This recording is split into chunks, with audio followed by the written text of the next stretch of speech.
If you are an empath, people often think you must have a large group of friends because you are so good with others.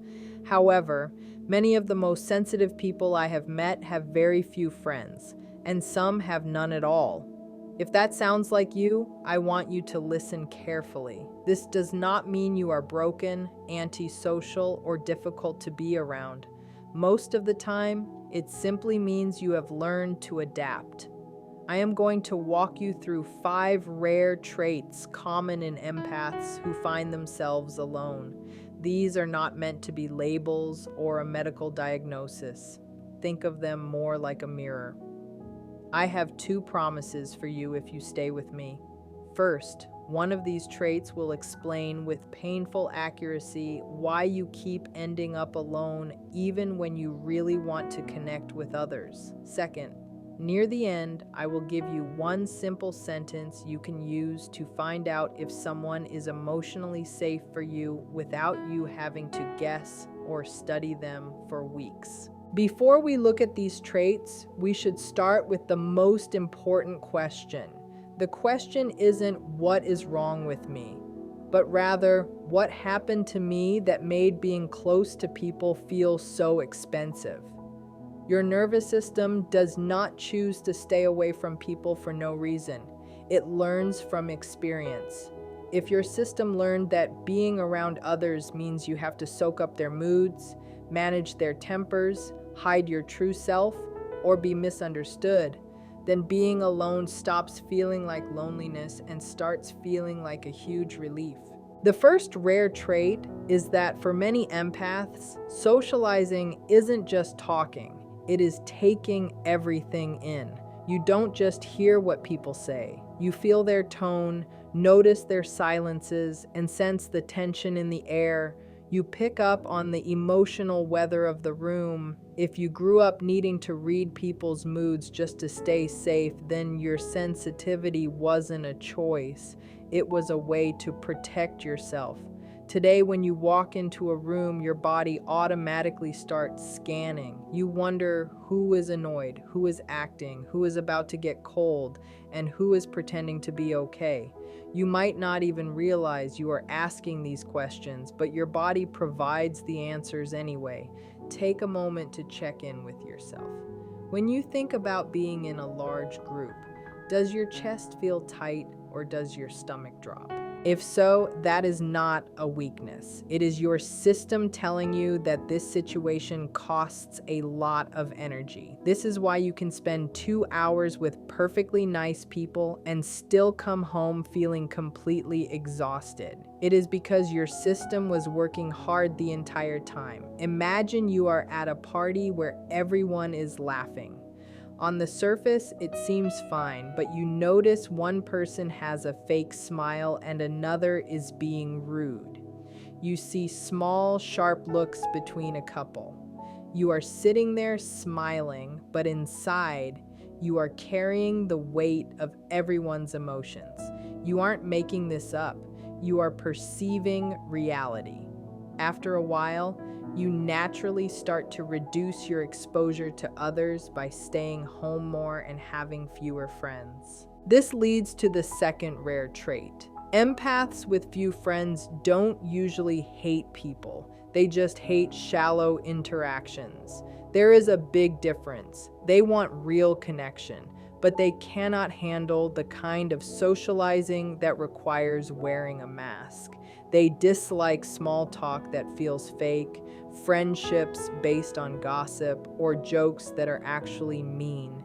You can tell when a conversation is real and when it is just empty noise. Because of this, you might be surrounded by people but still feel totally alone because your system knows there is no real intimacy happening. In those moments, you choose to be alone rather than belong to something fake. This isn't about being better than anyone else. Many people stay superficial because it helps them avoid their own pain. But for an empath, the body often refuses to accept shallow connections. You don't need people to be perfect, you just need them to be honest. When you don't find that honesty, you might think you aren't meant for friendship, but it might just be that you need a higher quality of connection than what is around you. The third trait often starts when you are young. Many empaths learn to be the good child or the one who never caused trouble. If you were praised for having no needs, you might grow up feeling ashamed to ask for anything. You become amazing at giving. You listen well, you show up fast, and you make people feel seen. You might be proud of this, but here's the question that changes everything. Can you actually receive? Can you let someone help you without feeling guilty? Can you admit you aren't okay without immediately saying, "But it's fine, don't worry"? If receiving feels scary, your friendships become one-sided. You become a home for everyone else's feelings while your own heart stays locked away. Eventually, you get tired because you keep leaving yourself behind to please others. Your nervous system eventually says no more. Think about when someone texts to ask how you are. You might automatically play the role of the strong one and say, "I'm good," even if you are hurting. Do this enough times and you will start to feel like nobody truly knows you. The truth is, you might have been trained to hide. Many empaths confuse being needed with being loved. You might choose friends where you can be the helper because it feels familiar, but eventually it starts to feel very empty. Trait number 4 explains why you stay alone even when you try to make an effort. Empaths usually don't scream or cause drama when they are hurt. They simply disappear. People call it ghosting, but for an empath, it is often a final boundary. You tolerate a lot and give people many chances. You tell yourself they didn't mean to be mean or that you are being too sensitive, but the disrespect and the stinging jokes add up until something inside you quietly closes. You stop replying and stop showing up. The other person is confused because they didn't feel the tension in your body or the way your energy dropped every time they spoke. They say you changed, but the truth is, you finally started listening to yourself. Your sensitivity is not the problem. The problem is sensitivity without boundaries. Boundaries turn that pain into wisdom. Finally, we reach trait number 5. Empaths with few friends often don't actually want more friends. They want safe connections. They want a place where they can rest, where silence is okay, and where their emotions aren't seen as a problem. Because truly safe people are hard to find, you choose to be alone rather than take a risk. Sometimes, this loneliness is also about a protective belief that if you show your true self, you will be rejected. So you keep yourself hidden even from kind people. This is why you can be in a crowd and feel lonely. Your true self is standing behind a guard.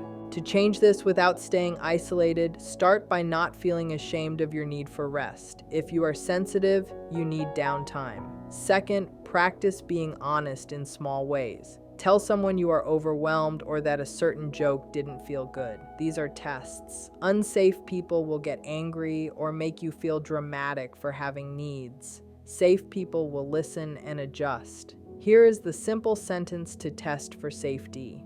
A safe friend does not punish you for having a nervous system. If you need rest or space, they won't make you feel guilty for it. Next time you hang out with someone, ask yourself, do I feel more like myself or less? Don't worry about if they liked you. Just listen to your body. If you feel lighter and calmer, pay attention. If you feel tense or drained, pay attention to that too. Having few friends right now doesn't mean you failed. It might mean you finally stopped betraying yourself just to fit in. This is the start of a better story where you choose your circle slowly. You don't need a lot of friends, you just need a few safe ones. Real connection isn't loud, it is a calm feeling that finally lets you breathe. Building on this journey of understanding, we need to look at what happens after you realize your solitude is a form of protection. When you have spent a long time being the person who feels everything, the idea of opening up again can feel like standing in front of a moving train. You might feel a strange kind of guilt for being alone, as if you are failing at being a human. But I want you to consider that your current quiet life is actually a healing room. It is the first time in your life that your nervous system hasn't been forced to carry someone else's heavy baggage. This phase isn't a dead end, it is a reset. One of the biggest hurdles you will face during this time is the void left behind by old, draining friendships. When you stop being the one who fixes everyone and listens to every problem, the phone gets very quiet. That silence can be terrifying. It can make you want to run back to people who don't respect you just so you don't have to sit with yourself. But this is the moment where you learn the difference between being lonely and being at peace. In this space, you start to figure out what your own voice sounds like when it isn't echoing someone else's needs. You start to discover what you actually like to do, eat, and talk about when you aren't busy trying to make sure everyone else is comfortable. As you move forward, you will start to notice a shift in how you see the world. You will begin to value consistency over intensity. Many empaths get addicted to high-intensity connections because the spark feels like love, but often that spark is just your anxiety warning you that someone is unpredictable. A healthy connection might feel a little boring at first because it doesn't involve a rescue mission or a crisis. It is just steady, kind, and reliable. Learning to value that boring safety is a huge part of your growth. You are retraining your heart to realize that love doesn't have to be a roller coaster. It can be a soft place to land. The goal isn't to suddenly become a social butterfly and fill your calendar with events. The goal is to reach a point where you are so comfortable in your own skin that you only let people in who add to your peace rather than subtract from it. You are allowed to be picky. You are allowed to take your time. You are allowed to have high standards for who gets access to your energy. Remember, your sensitivity is a high-quality instrument. You wouldn't let just anyone play a priceless violin, so don't let just anyone play with your emotions. As you practice this, you will find that 1 or 2 deep, safe friendships are worth more than 100 shallow ones. You are moving toward a life where you are finally seen for who you are, not just for what you can do for others. Once you start accepting your need for safe space, you might notice a new struggle, the feeling of being too much or too intense for the regular world. When you finally do try to speak up, your voice might shake because you are used to keeping everything inside. It is important to realize that for an empath, the bridge back to connection is built with very small bricks. You don't have to jump back into a busy social life all at once. You can start by simply being honest with yourself about how you feel in every moment. This self-honesty is the foundation for everything else. You will also find that as you stop performing for others, your physical health might actually improve. Many sensitive people carry their stress in their backs, their stomachs, or as constant headaches. This is often because you are holding on to the unspoken words and the unexpressed boundaries from your daily life.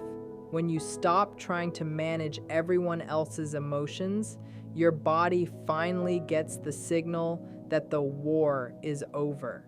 You might feel a sudden wave of fatigue as you finally relax, but this is just your system catching up on years of missed rest. Let yourself feel that tiredness without judging it. It is a sign of deep healing. There is also a shift that happens in how you view rejection.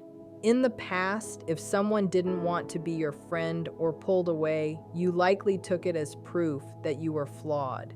But as you grow into this new version of yourself, you will see that rejection is often just a natural filter. If someone leaves because you started setting boundaries, they weren't a safe person for you to begin with. Their departure isn't a loss, it is a clearing. You are making room for people who actually have the capacity to love a whole person rather than just a helper. This perspective change turns your fear into a sense of freedom. The final step in this process is learning to trust your own intuition again. For a long time, you probably ignored your gut feelings to be polite or to keep the peace. You told yourself you were being judgmental or paranoid, but your intuition is actually your best friend. It is a highly developed tool that can spot a lie or a hidden motive long before your mind can explain it. When you start honoring those small inner signals, you stop getting into situations that drain you.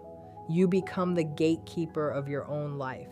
You realize that you have the right to say no without giving a long explanation, and that no is a complete sentence. As you move into this final stage of growth, you might wonder if you will be alone forever. This is a common fear, but the truth is actually much more hopeful. You are currently in a transition period where you are shedding your old way of living. Think of it like a garden that has been cleared of weeds. It looks empty for a while, but that emptiness is necessary for something healthy to grow. You aren't just waiting for people, you are waiting for the right kind of people while you become your own best friend. A big part of this shift is learning that you are not responsible for the happiness of others. For years, you likely felt a heavy weight on your shoulders every time someone around you was sad or angry. You felt like it was your job to fix the mood. But as you heal, you start to realize that other people's emotions belong to them. You can be kind and empathetic without taking their burdens into your own body. This creates a healthy distance that actually makes you a better friend in the long run. You can sit with someone in their pain without drowning in it yourself. You will also start to find joy in small, quiet things that others might overlook.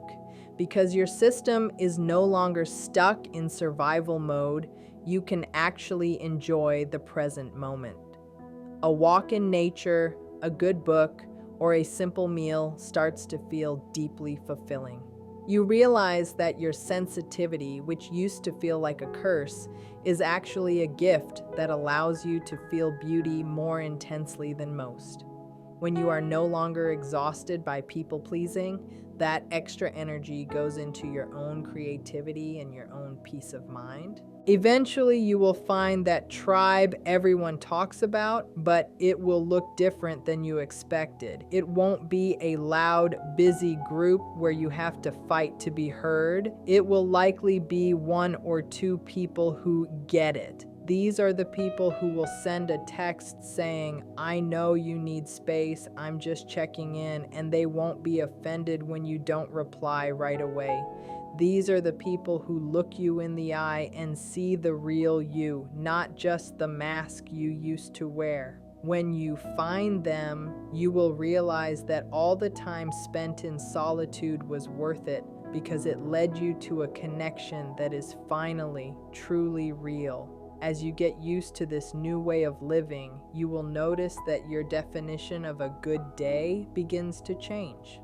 It is no longer about how much you did for others or how well you managed to hide your feelings. Instead, a good day becomes one where you felt connected to yourself. You start to value the internal quiet.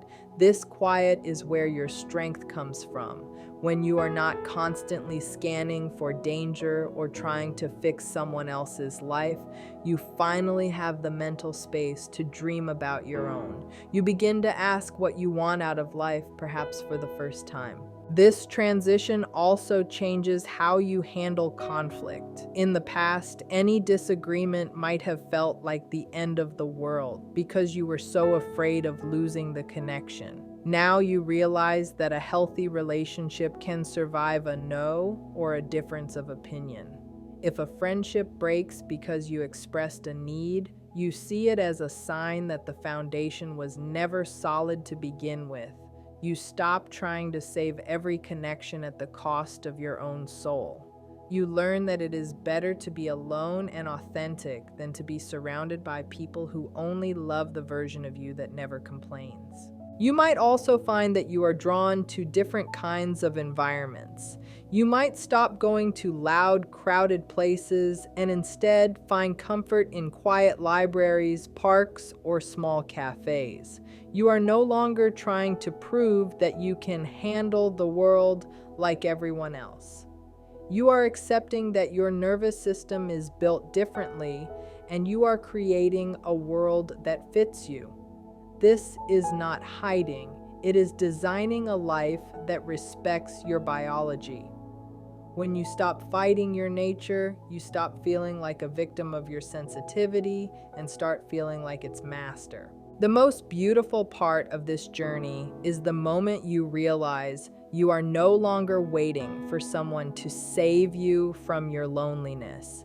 You have become your own safe person.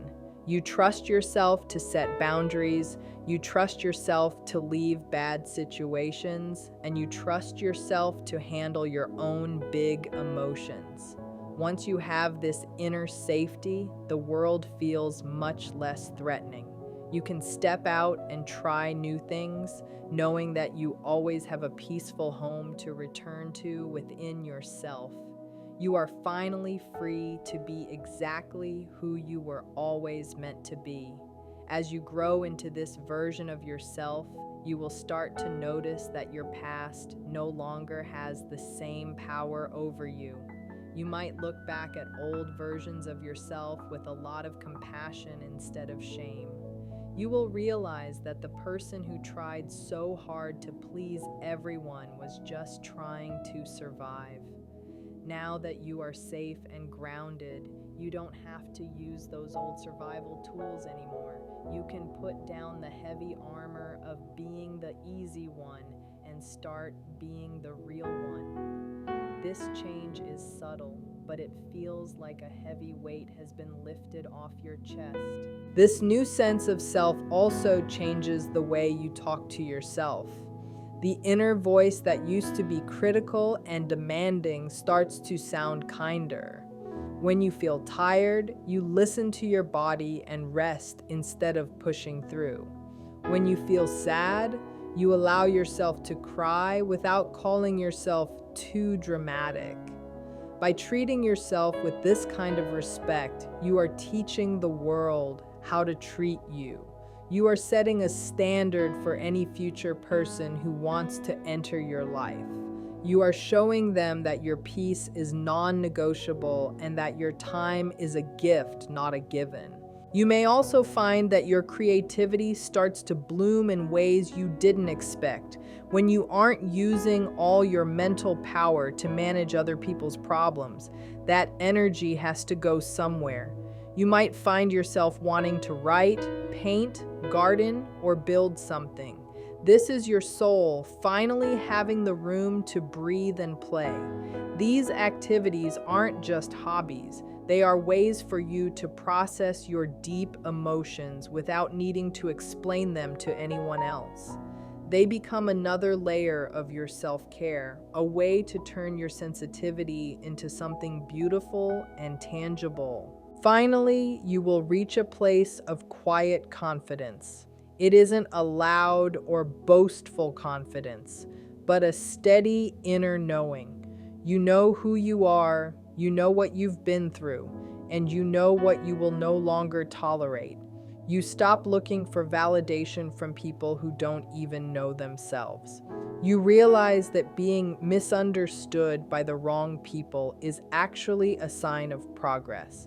It means you are finally being distinct and true to your own nature. You are no longer a mirror for everyone else. You are a light of your own. And in that light, you will eventually attract the few, rare, and safe people who truly belong in your world. As you move into this stage of your journey, you will notice that your energy starts to feel like your own property again. For a long time, it likely felt like a public resource that anyone could take from at any time. Now you are beginning to understand that you are the owner of your own life. This shift allows you to stop being a first responder for everyone else's emergencies. You realize that you can care about someone without taking on their stress as if it were your own. This doesn't make you cold, it makes you sustainable. You are learning how to be a person who has empathy without being a person who gets consumed by it. This period of your life also brings a new kind of clarity to your decision making, since you are no longer making choices based on what will make others happy. You can finally see what is actually good for you. You might find that you change your mind about things you thought you liked, or you might find the courage to walk away from situations that have felt wrong for years. This is because your internal compass is finally free from the magnetic pull of other people's expectations. You are starting to navigate your life based on your own values and your own peace of mind. You will also find that you stop apologizing for things that don't require an apology. You stop saying sorry for being quiet, for needing to leave early, or for simply having a different opinion. You start to realize that your presence is a contribution, and if you need to protect your well-being, that is a responsible choice, not a mistake. This reduction in guilt-tripping yourself is one of the most healing things you can experience. It allows you to move through the world with a sense of dignity rather than a sense of debt. You don't owe the world a version of yourself that is exhausted and burnt out. In the end, this path leads to a life that feels authentic. You might still have fewer friends than the average person, but the quality of your life will be much higher. You will find that you no longer wake up with that heavy sense of dread about who you have to please today. Instead, you wake up feeling like you are on your own side. You have built a life that is a sanctuary, not a cage. You are finally living in a way that respects your sensitivity, honors your history, and protects your future. You have moved from surviving the world to truly belonging to yourself. As you settle into this new way of being, you will experience a deep shift in how you view your own history. You stop looking back at your past self as a victim and start seeing yourself as a survivor who was incredibly wise. You realize that your sensitivity was never a flaw. It was a highly tuned radar that was trying to keep you safe in a world that felt overwhelming. Now that you are no longer in survival mode, you can take that radar and use it for your own joy. You can use it to find the beauty in a quiet morning, the truth in a piece of music, or the comfort in your own thoughts. This stage of the journey often brings a sense of emotional sobriety. You no longer feel the need to chase the high of being needed or the rush of trying to fix someone. You become comfortable with the calm. This calm is where your real power lives. In this state, you are much harder to manipulate because you are no longer hungry for outside approval. You have found that approval within yourself. When you are full from your own self-respect, you don't go looking for crumbs of attention from people who don't see your value. You become very careful about who you invite into your personal space. You will also start to notice that you are attracting a different kind of person. They might be few and far between, but they will be people who have done their own work. They won't be looking for a hero or a caretaker. They will be looking for a partner and a peer. Because you are being honest about your needs, you will naturally repel people who want to use your energy. You will find that you no longer have to explain your boundaries 10 times. The right people will hear you the first time and respect you for it. This makes your social life feel effortless instead of like a second job.